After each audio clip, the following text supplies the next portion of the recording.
Hello, and welcome to Havran.Digital. I'm Seth. As most of you know, I've been slowly working on a part 2 of a fan's project, which is being slowly worked on. But I've run into some production issues, and I have to go back and forth and fix those issues, re-render, and other things that just have been bogging it down. Every week I spend some time working on some of these issues, but I really wanted to talk about some exciting things and an announcement I've been working on in between while I work on Asteria. And just as a side note, Asteria will be coming out. It's just a matter of time and work. So the announcement is I have partnered with the amazing creators at Project Morningstar to help work on some of their projects. I've become really fascinated with the universe and the incredibly talented artists that work on that project, and the universe itself is just honestly something that really appeals to me. I'll be working on several different projects on their main channel, as well as one that will be coming to this channel. So what is this video and why am I making it? Well, I wanted a way to bring more content to you, my amazing subscribers, in a format that felt easy yet fulfilling. But this also allows me to learn the universe in and out as I work on the project, so it's really a win-win for everyone. So let's get into the video. What is Project Morningstar? It's a dark and grim science fiction universe in that it's largely written as a satirical piece of science fiction. But more than that, they are building a franchise. They have been reaching out to other content creators to collaborate on the projects to help build a much more community-centric universe and game. That's right, game. Project Morningstar will be a tabletop strategy game, along with a trading card game, tabletop RPG, comic book series, and honestly just an absolute ton of material to dive into. Already they have minis that you can purchase on their website right now. I'll put a link in the description below. But for this video, I want to talk to you about the lore, the universe, and what makes it so dang appealing to me. In this video, I'm just going to be focusing on the source book and its material, specifically the first section, which describes the Project Morningstar universe.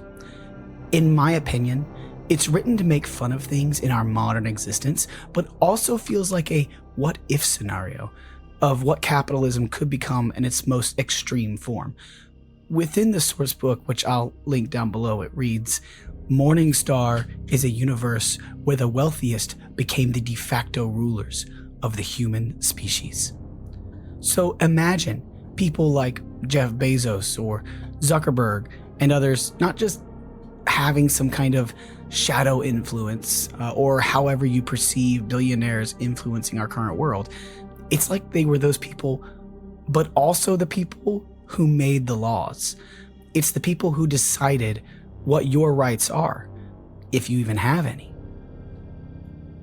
The book continues with, longtime fans of franchises like Blade Runner, Fallout, Aliens, and Dune will recognize a lot of our inspirations for this monolithic corporatocracy. We like to call it Solar Deco meets cassette brutalism. And I really like these descriptors for this universe. Cassette brutalism and Solar Deco.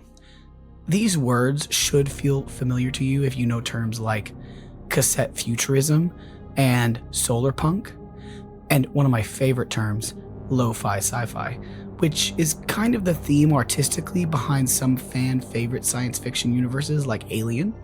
It really feels like that is the vibe they are attempting to incite with descriptors like these. And of course, to really drive home the points of this, the bottom of the page reads, there can be no action without incentive. I think this really sets you up to have certain expectations about the universe. Again, I will obviously be biased because I'm working with these people on creating projects, but I genuinely want to understand the lore that I'm working on. because as it stands, the source book is 473 pages long. That's a lot of pages. So it's got an absolutely massive amount of lore and material to sink your teeth into. And I'm a huge fan of cyberpunk, dystopian style themes, and this for me scratches that itch, as well as that grim, dark vibe that I want from my science fiction universes. Another thing I really love is that they let you know just how ruthless and dark this universe can be, or how dreary some of the concepts are, by describing how the powers that be view ordinary civilians or people. Civilians aren't civilians in this universe. They are consumers.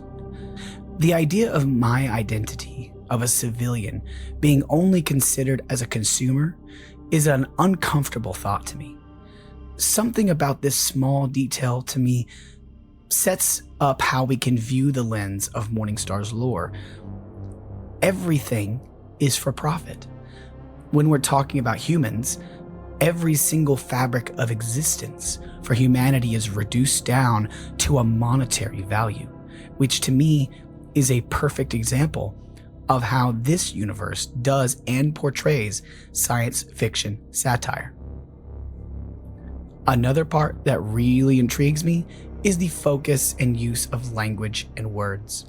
One of the things I absolutely loved about Tolkien was his poetic use of language and how it culturally shapes history. Tolkien himself, being a linguist, made a strong use of made-up languages and histories in order to fill and make his universe feel way more immersive. Morningstar seems to want to follow in Tolkien's footsteps, in that sense by emphasizing how important language is to the lore, and this is right from the source book. English, from what I understand, is a kind of stand-in to help us viewers, readers, and hobbyists understand what the heck is happening in any given scene or context of lore that we are reading.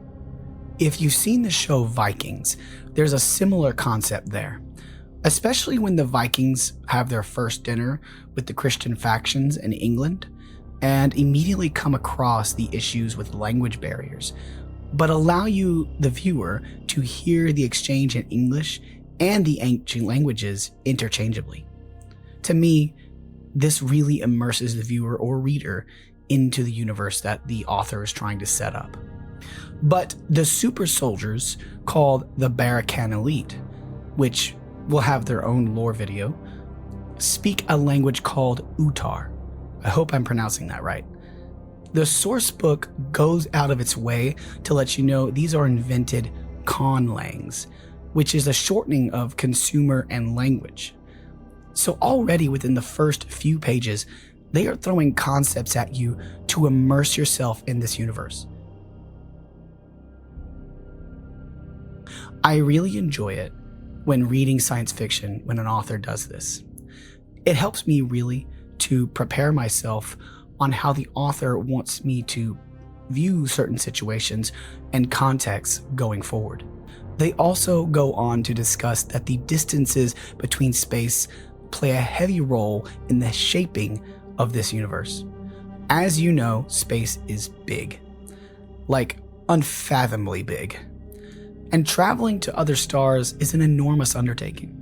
One of the things I always really loved about Dune was Frank Herbert's nod to this idea, that traveling in space was an absolute ordeal to undertake. And I imagine for a world so engrossed in capitalism, corporations take very seriously the costs of space travel. Reminds me of that scene in Villeneuve's Dune where the Mentat is calculating how much it costs for them to travel to the planet just to show the signing of a document. Continuing on in the description from the source book, they dangle a nugget of hope. But it honestly feels more like a lie of hope, more like ignorant bliss rather than hope. Yet there is hope in this grim setting. The macro corps must try to disguise their callous profit-seeking as a public good, lest they risk open rebellion. Hope is merely another commodity, one of the more finicky. Like uranium, it must be refined, cultivated, and properly attributed, just as much as it is contained. This right here feels so unbelievably rich for storytelling. It tells you so much about how to expect macro corporations to behave when it comes to their consumer populations. It harkens back to the Roman concept of bread and games. You need your masses to continue your machine, but you also need to keep them happy. Labor can almost be viewed as a fuel source for the engine of profit. I will dive more into the separate factions and who they are and what they do, but I'm mainly focusing on how Morningstar describes its own universe from the sourcebook. But they do mention a few factions in this opener. The Barracan Elite, which are I think what would be best to describe them is a sub-faction within the hegemony, which we'll go into more depth about what the hegemony actually is later on, and also the Shigwe. Now, while I know what exigent species are because I've read a little bit ahead, the opener doesn't really go into detail. But exigent species refer to subspecies of humans that are no longer recognizably human. I really love this take because instead of focusing on just aliens being threats to humans, it's still a version of humanity as a species being a threat to itself. Although from what I understand, alien factions do exist in this universe. I'm really excited to continue to explore this lore and explore this lore series and explore this universe with you. I know it's a divergent from my normal, but I really want to get into the habit of making content often while I work on Asteria and other projects. I'm also a hardcore sci-fi nerd, and I absolutely love to immerse myself in new narratives, viewpoints that sometimes only science fiction can offer. Please remember to go and check out Project Morningstar on their YouTube channel. I'll put a link in the description down below, and they have 2 different animations on their channel as well as some lore videos. If you want to support my channel, consider becoming a member or view the Patreon link in the description down below. And as always, just a simple like and subscribe can make a difference. Thank you so much, and I'll see you in the next one.